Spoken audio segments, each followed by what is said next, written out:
ওয়াজির আমার ওয়াজের মাজলিসে এসেছেন। তাফসীরুল কুরআন মাহফিলে শুধু আলোচনা শোনাই যথেষ্ট নয়, আলোচনা প্রত্যেক আলোচক করে যাবেন, প্রত্যেক বক্তা আলোচনা করে যাবেন। আপনার আমার কান আছে শুধু শুনবো, জবান আছে শুধু বলে যাব না বাবা না, সেটা আপনার আমার জন্য কোনো ফায়দা দেবে না। যতক্ষণ পর্যন্ত আলোচনাটা শুনবার পরে নিজের আমলি জিন্দেগি গঠনের জন্য কাজে না লাগাবো, ততক্ষণ পর্যন্ত ওই আলোচনা শোনার কোনো সার্থকতা আপনার আমার হবে না। ফুরফুরা শরীফের মুজাদ্দিদুজ্জামান পীর আবু বকর সিদ্দিক আল কুরাইশি রাহমাতুল্লাহি আলাইহি হুজুরের নাতনি জামাই এবং হুজুরের খলিফা ছিলেন সৈয়দ আহমদুল্লাহ মেদিনীপুর রাহমাতুল্লাহি আলাইহি। হুজুর জয়পুরহাটের জমিনে এই সুগার মিলের মসজিদে মাহফিলে এসে হুজুর একটা শের দিয়ে ওয়াজ করেছিলেন। হুজুর বলেছিলেন, ফুলো কি রং দেখকর ইনসান যাওয়ে দরকর, জিস ফুলো মে খুশবু নেহি ও ফুল হুয়া তো क्या हुआ। मौलवी अपने किताब खुलकर तलकीन करे सर बसर, मौलवी अपनी किताब हाल से वाकिब नहीं ও মৌলবী হুয়া তো क्या हुआ। বাবাজিরা আমার কবি বলছেন, রাস্তার ধারে কত রং বেরঙের ফুল ফুটে থাকে, কত কলমিলতার ফুল, কত ঘাস ফুল রাস্তার ধারে ফুটে গেছে। আজকে আপনি মাথার দিকে তাকিয়ে দেখেন, কাপড়ের কি সুন্দর ফুল বানিয়ে দেওয়া হয়েছে। এই ফুলের কি কোনো খুশবু আছে, সুঘ্রাণ আছে, গন্ধ আছে? এই ফুলটাকে আপনি যদি আপনার হাতে যদি দেওয়া হয়, আপনি ফুলটাকে নিয়ে বাড়িতে গিয়ে একটা কাঁচের বোতলে পানি দিয়ে ভিজিয়ে রাখবেন। কেন রাখবেন না? কেন কেন কেন? গন্ধ নাই। আর আপনার হাতে যদি রজনীগন্ধার একটা স্টিক দেওয়া হয়, গোলাপ ফুল একটা দেওয়া হয়, গোলাপ ফুলটার যদি কলি থেকে থাকে, আপনি যত্ন করে বাড়িতে নিয়ে যাবেন। আপনি যদি যত্নবান বুদ্ধিমান মানুষ হয়ে থাকেন, বোতলে পানি দিয়ে ওই ফুলটাকে ভিজিয়ে রেখে দেবেন, যাতে পানি পেয়ে পেয়ে ফুলটা সুগন্ধি ছড়িয়ে দেয়, আপনার ঘরটাকে সুবাসিত করে দেয়। ওই রকম ভাবে কবি বলছেন, মৌলবী আপনি কিতাব খুলকর तलकीन करे सर बसर, मौलवी अपने किताब हाल से वाकिब नहीं ও মৌলবী হুয়া তো क्या हुआ। আজ আমরা এমন আলেম হয়ে গেছি বাবা, বসে বসে কিতাব পড়ছি, কিতাব পড়তে পড়তে বড় কিতাব পড়নেওয়ালা হয়ে গেছে, বড় মুহাদ্দিস হয়ে গেছে, বড় মুফতি হয়ে গেছে, বড় ফকি হয়ে গেছে, কিন্তু ওই কিতাবের পড়া এলেমের আমলটা আমাদের নিজেদের মধ্যেই নাই।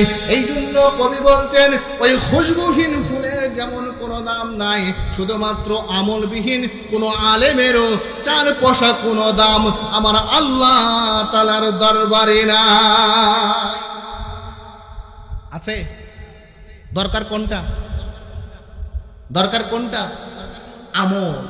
আমল যদি না করি, আমার কথার দিয়ে আপনারা যেমন কোনো তাসির হবে না, আপনার কথা শুনতেও ভালো লাগবে না, আপনি কথাগুলো অমনোযোগিতার সাথেও শুনবেন।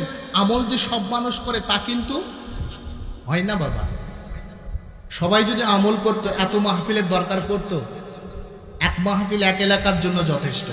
আগে এমন হয়েছে, আগে হাক্কানি আল্লাহর ওলিরা এমন মাহফিল করেছেন যে এক এলাকায় একটা মাহফিল করেছেন, ওই মাহফিল ওই এলাকার জন্য হেদায়েতের জন্য যথেষ্ট হয়ে গেছে। বলুন না সুবহানাল্লাহ। আজ আমলহীনতার কারণে আর অযোগ্য মানুষ হয়ে আমরা ওয়াজ নসিহত করবার কারণে আজকে আমাদের এই মুসলিম সমাজে, আমাদের বাংলাদেশে এত দল, এত মত, এত পথ। আমার ওয়াজ শুনছেন এক ব্যাখ্যা, আরেক আলেমের ওয়াজ শুনবেন আরেক ব্যাখ্যা। কি বাবা, তাই না? সাধারণ মানুষ হয়ে এখন পরে চিপাই মধ্যে পড়ে যায়। হুজুর মাঝে মাঝে আমাদেরকেই বলে, হুজুর কোনটা মানবো? ও কেন? আপনি বলেন না জায়েজ, আর উনি বলছে জায়েজ। দুইজনই তো হুজুর, মানবো কোনটা? কি বাবা এমন হয় না? এমন চিপার মধ্যে পড়েন কি পড়েন না? কেউ বলে তালাক দিলে তালাক হয় না, এক বৈঠকে 3 তালাক দিলে তালাক হয় না। আবার কেউ বলছে এক বৈঠকে 100 তালাক দিলে 1 তালাক। তালাক মানে কি? বাবাজিরা আমার কিতাব খুলে দেখুন, আপনার আমার নবী আখিরে জামানার নবী নবী মুহাম্মদুর রাসূলুল্লাহ সাল্লাল্লাহু তাআলা আলাইহি ওয়াসাল্লামের হাদিস মিশানতগণ যারা হাদিস নকল করেছেন, মুসান্নাফ ইবনে শাইবা কিতাবের মধ্যে হাদিস এসেছে। আপনার আমার নবী জানিয়ে দিয়েছেন, ও আমার উম্মাত উম্মাতিরা শুনে রেখে দাও, এমন একটা জামানা চলে আসবে, এমন একটা যুগ চলে আসবে, যেই যুগেতে যে জামানাতে জানোর সন্তান বৃদ্ধি পেয়ে যাবে।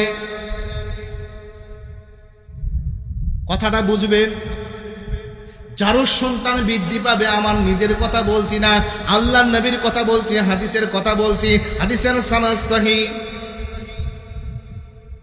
এখন এইগুলো কথা বলতে গেলে আমরা হয়ে যাই শত্রু, আমরা হয়ে যাই বেদাতি মাওলানা, হই না হ্যাঁ? মিলাদ করার কারণে আমরা বেদাতি মাওলানা, শুনেছেন? এই কারণে জয়পুরহাটে আজকে আমার মাহফিল ক্যান্সেল।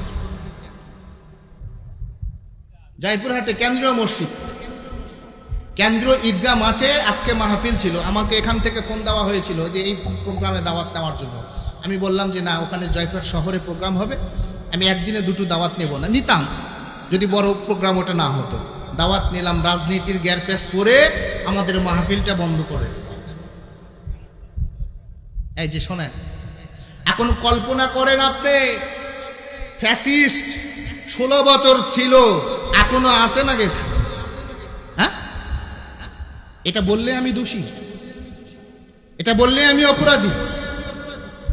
আপনি না কথা বলার নিয়েছেন, স্বাধীনতা নিয়েছেন আগস্টের আন্দোলন করে, তাহলে আমার মাহফিল কেন বন্ধ হবে? আমি কোরআন হাদিসের কথা যদি বলি, ইজমা কিয়াসের কথা যদি বলি, আহলুস সুন্নাত ওয়াল জামাতের মত পথ নীতি আদর্শের কথা যদি বলি, তাহলে আমার কথা বন্ধ করবেন কেন আপনি? যদি আমি ভুল হয়ে থাকি তাহলে রাষ্ট্রীয়ভাবে মামলা দিয়ে তাকে মোকাবেলা করে বাহাস মোনাজারা করে তাকে নিষিদ্ধ করে দেন। বাংলা ভাই নিষিদ্ধ হয়নি, এ বাবা হয়েছে বাংলা ভাই নিষিদ্ধ, তার ফাঁসি হয়েছে। কেন হয়েছে? দেশের জমিনে অরাজকতা সৃষ্টি করেছিল, অনইসলামিক কাজ করছিল যেগুলো শরীয়ত সম্মত নয়, যার কারণে সরকার আইন করে নিষিদ্ধ করে তাকে জেল দিয়ে জরিমানা দিয়ে ফাঁসি দেওয়া হয়েছিল না হয়নি? এখনো যদি সেই সুযোগ সেই ক্ষমতা সরকারের আছে না নাই? তাহলে আমি যদি ভুল হয়ে থাকি, আমার যদি ভুল বুঝ হয়ে থাকে, তাহলে আমাকে বুঝাবার দায়িত্ব ঊর্ধ্বতন যারা আলেম আছে তারা বুঝাবে না? এটা কি আমাদের ইসলামের নীতি আদর্শের কথা হয়? আপনি একদিকে বলবেন আসেন সব মুসলমান ভাই ভাই, আর একদিকে আমার মাহফিল বন্ধ, মিলাদ করে তাই ভাই ভাই থাকলো, এ বাবা থাকলো ভাই ভাই। কিসের ভাবে আপনি মুসলমান এক হবেন? মার মুসলমান খাবে না তো ইহুদি খাবে? খাচ্ছি তো এই জন্য তো খাচ্ছি। এক হয়ে যান। নবীর আদর্শ নয়, নবী মুহাম্মদুর রাসূলুল্লাহ শুধু নেতা হয়েছেন বিশ্ব নেতা রাজনীতি করবার জন্য নয়, নবীর আখলাক, নবীর স্বভাব, নবীর চরিত্রটা নিজের অন্তরে, নিজের আপ টু বটম 3.5 হাত বডির মধ্যে সে আখলাকটা নিয়ে আসেন। আপনাকে রাষ্ট্র প্রতিষ্ঠা করতে হবে না, অটোমেটিক সারা পৃথিবীতে ইসলামী আদর্শ কায়েম হয়ে যাবে। বলুন না সুবহানাল্লাহ। শুধুমাত্র আমরা ওই কাজ করে ওই কথা বলে আমাদের দ্বারা সম্ভব হবে না। নবীর আখলাক, নবীর সিরাত, নবীর সুরত, নবীর স্বভাব, নবীর চাল, নবীর চরিত্র সব কিছু আমাদের মাঝে থাকতে হবে।